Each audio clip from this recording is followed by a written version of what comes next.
ப்ரோமோல வந்துட்டு இப்ப லைவ்ல வந்துட்டு இருக்குது. அது என்னன்னா செம்மையா வந்துட்டு சௌந்தர்யா பயங்கரமா பேசியிருந்தாங்க அப்படிங்கிறது நல்லபடியா தெரியுது. ஏன்னா ப்ரோமோலையும் பாத்தீங்கன்னா எல்லாத்துமே பாத்தீங்கன்னா சௌந்தர்யா பத்தி தான் அதிகமா போட்டிருந்தாங்க. இப்போ அவங்க ஒரு பர்சனலா அவங்க வீட்டை பத்தி இருக்கிறது எனக்கு ரொம்ப ஒரு கஷ்டமா தான் இருந்துச்சு. அண்ட் இந்த இது பார்க்கும்போது எனக்கு ரொம்ப ரொம்ப ரொம்ப ஒரு மோசமான ஒரு இதுதான் அப்டேட் பண்ணிருக்கீங்க அப்படிங்கிற மாதிரி, என்னடா இதை கூட அப்டேட் பண்றீங்க அப்படிங்கிற மாதிரி எனக்கு தோணுச்சு. அண்ட் என்ன நினைச்சு அப்படிங்கிறதுக்கு முன்னாடி நம்ம சேனல் புதுசா என்ன சப்ஸ்கிரைப் பண்ணி இந்த வீடியோ லைக் பண்ணுங்க, எனக்கு ரொம்ப ரொம்ப ரொம்ப ஹெல்ப்ஃபுல்லா இருக்கும். என்னன்னு பாத்தீங்கன்னா நம்ம வீடியோ ஒரு 20 பேர் பாக்குறீங்க, அந்த ஒரு 20 பேர் லைக் அண்ட் சப்ஸ்கிரைப் பண்ணிட்டு பார்த்தா எனக்கு ரொம்ப ஹெல்ப்ஃபுல்லா இருக்கும்னு நான் நம்புறேன். அண்ட் இன்னும் ஒரு 10 பேர் ரீச் ஆகும், எனக்கும் வீடியோ போறது ரொம்ப மோட்டிவேட்டடா இருக்கும்னு நான் நம்புறேன். ப்ளீஸ் அதை மட்டும் செஞ்சுட்டு இந்த வீடியோ கண்டினியூ பண்ணலாம். என்ன பாத்தீங்கன்னா இப்போ அந்த ஒரு டாஸ்க் எப்படின்னா பாரபட்சமே பார்க்காம விமர்சிக்கணும் அப்படிங்கிற மாதிரி சொல்றாங்க. எப்படின்னா ரோஸ்ட் பண்ணும், ஓகேங்களா? பயங்கரமான ஒரு ரோஸ்ட் பண்ணும். எவ்வளவுக்கு எவ்வளவு பயங்கரமா அவங்களோட வன்மத்தை அந்த ஒரு ரோஸ்டிங் கொடுக்குறீங்களோ அதுக்கு தகுந்த மாதிரி கொடுக்கலாம் அப்படிங்கிற மாதிரி சொல்றாங்க. இதுல எந்த ஒரு அட்வைஸும் கிடையாது, எந்த ஒரு இதுவுமே கிடையாது அப்படிங்கிற மாதிரி சொல்றாங்க. இது பஜர் டு பஜர் அந்த ஒரு மாதிரி நடக்குது. எப்படின்னா பஜர் டு பஜர்னா இப்போ ஒரு பஜர் அடிப்பாங்க, அப்போதைக்கு எல்லாருமே லிவிங் ஏரியாவுக்கு வரணும். அடுத்து ஒரு பஜர் அடிப்பாங்க, அதுக்கப்புறம் போயிடணும். அடுத்து ஒரு பஜர் அடிப்பாங்க, அடுத்து சொல்லணும். அடுத்து ஒரு பஜர் அடிப்பாங்க, போயிடணும். அந்த மாதிரி பஜர் டு பஜர் அந்த மாதிரி நடக்குது. ஃபர்ஸ்ட் ஒரு பஜர்ல யார் யார் இருக்காங்கன்னு பாத்தீங்கன்னா roasting Jacqueline, Muthu, Sachana, Manjari, and next பாத்தீங்கன்னா நம்ம ஆனந்தி, இவங்க எல்லாருமே ரோஸ்டிங் பண்ணது செம்மையா இருந்துச்சு.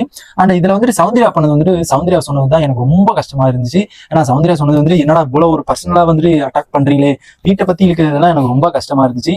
அது ஏன் அப்படின்னு தெரியல. ஏன்னா பாத்தீங்கன்னா சிவகுமாருக்கு சொன்னது ஒரு காமனா, நீ சும்மா ஒரு எப்படின்னா நீங்க ஒரு இன்னும் அந்த ஒரு இதுல பாச கயிர்களே இருக்கீங்க. அது இல்லாம அந்த ஒரு ரொம்ப ஒரு காமா பொறுமையா இருக்கீங்க. அதுக்கப்புறம் கோவப்பட மாட்டேங்கிறீங்க, எதிர்த்து கேட்க மாட்டேங்கிறீங்க. உங்களை யாராச்சும் சொன்னா அதை கேட்கவே மாட்டேங்கிறீங்க அப்படிங்கிற மாதிரி அந்த ஒரு வேர்டு அவங்களுக்கு காமனா சொல்லிட்டு போயிருந்தாங்க. அண்ட் நம்ம சௌந்தர்யாவுக்கு பயங்கரமா சொல்லியிருந்தாங்க. என்னன்னு பாத்தீங்கன்னா நம்ம முத்து என்ன சொல்லியிருந்தாங்கன்னா 7 வாரமா நீங்க எப்படிதான் இந்த வாரத்தை 7 வாரமா எப்படிதான் கடந்தீங்க, 7 வாரமா எப்படி கடந்தீங்க அப்படிங்கறது நான் உங்கள்கிட்ட கத்துக்கணும். நான் என்னடா இந்த பொண்ணு எங்கனையுமே இல்ல, எந்த ஒரு பர்ஃபார்மன்ஸுமே பண்ணல, அதை விட்டுவிட்டு இந்த 7 வாரம் எப்படா இருந்துச்சு அப்படிங்கிறத வச்சு நான் ரொம்ப கத்துக்கணும். நீங்க இந்த ஒரு கத்துக்கிற ஒரு புரிதலை எனக்கு சொல்லி கொடுக்கணும், உங்கள்கிட்ட நான் ரொம்ப எதிர்பார்க்கிறேன் அப்படிங்கிற மாதிரி நம்ம முத்துக்குமார் பயங்கரமா சொல்லியிருந்தாப்ல. அண்ட் நெக்ஸ்ட் மஞ்சரி, இது உங்க வீடு தானா இல்ல உங்க அப்பா வச்ச பேக்கரியா அப்படிங்கிறது இல்ல உங்க அப்பா வச்ச பேக்கரி அப்படிங்கிறது தெரியல. ஏன்னா நீங்க பேக்கரின்னு ரொம்ப ப்ரொஜெக்ட் பண்றீங்க. இது பேக்கரி ஆயிடுச்சு, பிக் பாஸ் வீடு இப்ப பேக்கரி ஆகின மாதிரி எனக்கு ஒரு ஃபீல் ஆகுது அப்படிங்கிற மாதிரி சொல்றாங்க. அதுக்கப்புறம் இன்னொன்னு சொல்றாங்க, நீங்க நினைக்கிறத நீங்க சொல்றது நீங்க எது பண்றதா இருந்தாலும் நீங்க தான் சட்டம் போடுற மாதிரி இருக்குது, நீங்க சொல்றதுதான் கரெக்ட், நாங்க சொல்றதெல்லாம் தப்பு, நீங்க தான் ஒரு சட்டம் போடுறீங்க அப்படிங்கிற மாதிரி எனக்கு தோணுது அப்படிங்கிற மாதிரி மஞ்சள் ஒண்ணு சொல்லியிருந்தாங்க.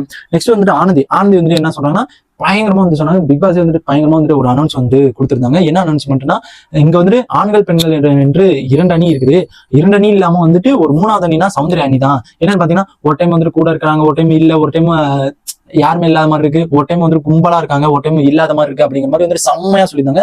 இது யாரை பார்த்தீங்கன்னா ஜெஃப்ரி, ஜாக்லின், சாச்சனா அந்த மாதிரி அவங்கள வச்சு சொல்லியிருந்தாங்க. விஜய் விசால் அந்த மாதிரி எப்படின்னா ஒவ்வொரு நாள் ஜெஃப்ரி அங்க இருக்கிறதா இருக்கட்டும், அதுக்கப்புறம் ஜெஃப்ரி கல்டு வரதா இருக்கட்டும், அடுத்து ஜாக்லின் சேர்றதா இருக்கட்டும், ஜாக்லின் கல்டு வரதா இருக்கட்டும், அப்புறம் எல்லாருமே ஒண்ணு சேர்றதா இருக்கட்டும், அந்த மாதிரி ஒரு மீனிங்ல அவங்க சொல்லியிருந்தாங்க. ஆனந்தி அவங்க தான் இருக்கிறதுலே பர்ஃபெக்டா சொல்லியிருந்தாங்க. பிக் பாஸ் அனௌன்ஸ் பண்ணியிருந்தாரு. நெக்ஸ்ட் ஜாக்லின் எல்லாத்துமே ஸ்மூத்தா நார்மலா சொல்லிட்டு போயிருந்தாங்க. அது எங்கிட்டுமே அங்கிட்டு ட்ரிகர் பண்ணாத மாதிரி பயங்கரமா நார்மலா சொல்லிட்டு போயிருந்ததை பார்க்க முடிச்சு. இதுல எனக்கு என்ன கசப்பா இருந்துச்சுன்னு பாத்தீங்கன்னா நம்ம பேக்கரி, அவங்க அப்பாவோட பேக்கரி அப்படின்னு அவங்க அப்பா மென்ஷன் பண்ணதான் எனக்கு ரொம்ப ரொம்ப கஷ்டமா இருந்துச்சு. அவங்களுக்கு அப்போதைக்கு சொல்லும் போது ரொம்ப ரியாக்ஷனா இருந்த மாதிரி எனக்கு தோணுச்சு.